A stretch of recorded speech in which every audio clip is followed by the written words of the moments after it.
साहेब बंदगी सतनाम सभी साधु संत समाज सभी भक्तात्माओं को साहेब बंदगी अपनी ठाई सो माथे का मोर काल के सिर पे पाँव दे सतगुरु के उपदेश साहिब बाह पकड़ के ले चले अपने देश राम।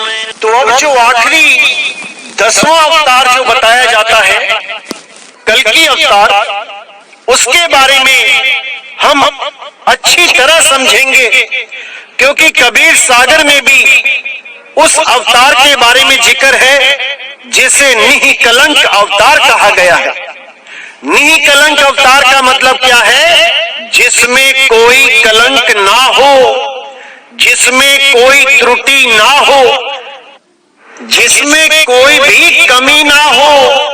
यानी कि ऐसा क्या है जिसमें कोई कलंक कोई कमी ना हो? मुझे नहीं लगता कि वो किसी शरीर की बात की जा रही है, क्योंकि अगर ऐसा कुछ है जिसमें कोई कमी नहीं है, जिसमें कोई कलंक नहीं है, तो वो केवल आत्मदेव है। आत्मा ही अजन्मा है, आत्मा ही पुरातन है, आत्मा ही सनातन है, आत्मा ही शाश्वत है, आत्मा ही है जिसे कोई शस्त्र काट नहीं सकता, अग्नि जला नहीं सकती, वायु इसे सुखा नहीं सकती और जल इसे भिगो नहीं सकता। इसी आत्मा को निःकलंक बोला गया है। और इसका इशारा क्या दिया गया है कि वो अवतार जिसको कल्कि अवतार कहते हैं वो संबल में प्रकट होगा। अब पढ़े लिखे लोग तो लिखा देख लेते हैं कि संबल लिखा है तो पहुंच जाते हैं मुरादाबाद के पास वाले संबल में कि वहीं पर कल्कि अवतार होगा। और YouTube तो भरा पड़ा है जो अपने आप को कल्कि अवतार घोषित कर चुके हैं कि मैं ही कल्कि अवतार हूं। आप केवल सर्च मार के देखिए, आपको एक से एक कल्कि अवतार दिखाई देंगे। लेकिन यकीन मानना मेरे भाइयों, कल्कि अवतार आत्मा का अवतार है, कल्कि अवतार आत्म ज्ञान का अवतार है। और वो संबल और कुछ नहीं है। संबल का मतलब होता है समान बल। सम यानी समान, बल यानी ताकत। एक ऐसी चीज जो सब घटों में रम रही है और उसका बल सबके पास समान है। वो चींटी से लेके व्हेल मछली तक को चला रही है, वो सबको चला रही है, समान बल से चला रही है, क्योंकि समान बल केवल आत्मदेव में है। अगर शरीरों की बात करोगे तो समान बल नहीं है। कोई 10 किलो उठा पाता है, कोई 50 किलो, कोई 100 किलो। कोई जंगल में छोटा सा जीव बड़े जीव के द्वारा मारा जाता है, समान बल नहीं है। समान बल केवल आत्मदेव में है, क्योंकि गीता में भी बोला गया, हे अर्जुन, ये जितने भी राजा महाराजा तुम्हें दिखाई दे रहे हैं, ऐसा कोई समय नहीं था जब ये नहीं थे, ऐसा कोई समय नहीं आएगा जब ये नहीं होंगे। तुम केवल इन राजा महाराजाओं के शरीर को नष्ट कर सकते हो, तुम इनकी आत्मा को नष्ट नहीं कर सकते, क्योंकि आत्मा निकलंक है, क्योंकि आत्मा कल्कि है, आत्मदेव ही निकलंक है। लेकिन जो इस अवतार को शरीर मान के बैठ जाएंगे, उनके लिए ये ज्ञान सदा गुप्त रहेगा। आज परमाणु युग है। आज कहीं युद्ध होता है तो परमाणु बम फेंक दिए जाते हैं, बड़ी बड़ी मिसाइलें, बड़े बड़े रॉकेट लॉन्च किए जाते हैं। और अगर आज के युग में कोई अवतार प्रकट होगा भी, तो क्या वो घोड़े पे और तलवार लेके प्रकट होगा? सोचने वाली बात है। अब ये घोड़ा क्या है और तलवार क्या है, इसको भी समझना पड़ेगा। ये घोड़ा क्या है? ये घोड़ा है अकल का घोड़ा, बुद्धि का घोड़ा। और ये तलवार क्या है?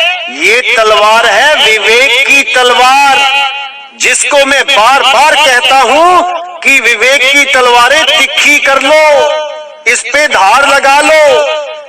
इसी विवेक की तलवार से अज्ञान को काटते चले जाओ और ज्ञान को अपनाते चले जाओ। और अपनाने योग्य जो ज्ञान है वो केवल आत्म ज्ञान है। तो इस भेद को अच्छी तरह समझना है मेरे भाइयों। और आगे एक संकेत और दिया गया कि उस अवतार के माता पिता का नाम बताया गया कि विष्णु, यश और सुमति, ये माता और पिता का नाम बताया गया। यानी इस ज्ञान को उजागर जब किया जाएगा तो जो माता पिता का जो नाम होगा वो विष्णु जी के नाम पे, विष्णु यश जी के नाम पे होगा। और सुमति यानी सु यानी अच्छी और मति यानी बुद्धि। सु यानी अच्छी, सुंदर, शांत बुद्धि। क्योंकि बुद्धि दो ही प्रकार की होती है, या तो शांत या अशांत। जैसे समुद्र दो प्रकार के होते हैं, या तो बिल्कुल शांत होगा या फिर तूफान चलेगा, लहरें चलेंगी। तो इसी प्रकार विष्णु यश यानी विष्णु जी की महिमा वाला नाम और शांत बुद्धि, सुबुद्धि, सुमति के नाम पर वो नाम होगा। और जो ज्ञान होगा वो शरीरों का ज्ञान नहीं होगा, वो आत्म ज्ञान होगा। आत्मा का ज्ञान ही सत्य है। बिना आत्म ज्ञान के कोई भी ज्ञान अधूरा ही ज्ञान है। इसलिए ये अवतार ज्ञान अवतार होगा, आत्म ज्ञान अवतार होगा, ना कि कोई शरीर का अवतार होगा जो घोड़े पे तलवार लेके आएंगे। क्योंकि आज का युग घोड़े पे बैठ के लड़ने वाला नहीं है। आज का युग मिसाइलों का है, परमाणु बम्बों का है। क्योंकि कलयुग में ही ये अवतार होना है। इसलिए इस घोड़े का और इस तलवार का भेद आपको समझना पड़ेगा। और ये आत्म ज्ञान के अलावा और कोई अवतार नहीं है, ये आत्म ज्ञान का ही अवतार है। इसीलिए कबीर साहब ने भी बार बार यही बोला कि आत्म ज्ञान बिना नर भटके, कभी काबा कभी काशी और जल में मीन प्यासी, मुझे देख के आवे हासी। अगर इस दुनिया में कोई ज्ञान है जिसे प्राप्त करना है तो वो केवल और केवल आत्म ज्ञान है। क्योंकि आत्म ज्ञान प्राप्त करके ही हम सब एक हो जाएंगे। फिर हमारा कोई धर्म का भेद, कोई जात पात का भेद, कोई रंग का भेद नहीं बचेगा। यहाँ तक कि देशों का भी भेद खत्म हो जाएगा कि मैं अमेरिकन हूं, मैं जापानी हूं, मैं इंग्लैंड का हूं, मैं ताइवान का हूं, मैं चाइना का हूं, मैं भारत का हूं। जब आत्मदेव पे आ जाओगे